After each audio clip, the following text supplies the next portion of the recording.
Облыстық татар этно-мәдени орталығының 35 жылдық мерейтойына арналған салтанатты шара жоғары деңгейде ұйымдастырылды. Тағылымда басқосу барысында орталықтың өткен жылдардағы атқарған жұмыстары мен жетістіктері кеңінен таныстырылып, ел бірлігі жолында еңбек ерекше аталып өтті. Салтанатты кеш орталықтың 35 жылдық тарихынан сыр шертетін бейнероликпен басталды. Одан кейін татар этно-мәдени орталығының құрылу кезеңін бейнелейтін театрландырылған көрініс ұсынылды. Көрермендерге орталықтың қалыптасу жолы, оның негізгі мақсат-міндеттері мен атқарған жұмыстары жан-жақты таныстырылды.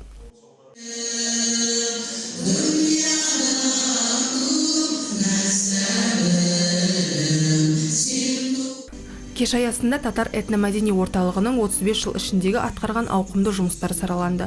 Орталықтың бастамасымен жүзеге асқан тарихи танымдық мәдени ағартушылық жобалар мен игі істер көпшілік назарына ұсынылды.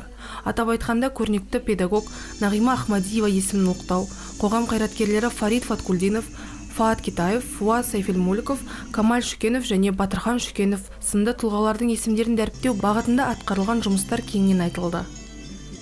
Жалпы татар этносының өкілдері біздің сыр бойына 19 ғасырдың орта шенінен бастап, 20 ғасырдың басына кезден бастап осы сыр бойына қоныстана бастады. Олар түрлі жағдайлармен, сауда-саттықпен, баспа ісімен, балық кәсіпшілікпен, жеке дүкендер ашып, осы сауданың өркендеуіне үлкен үлес қосты. Аймақтағы татулық пен тұрақтылық жарқын көрінісіне айналған этномәдени орталық алдағы уақытта да бірлік пен ынтымақты нығайту жолындағы жұмыстарын жалғастыра бермек. Айғаным Жұманғали, Сабыржан Қаратаев, Серікбай Сүлейменов, Қызылорда қоғамдық телеарнасы.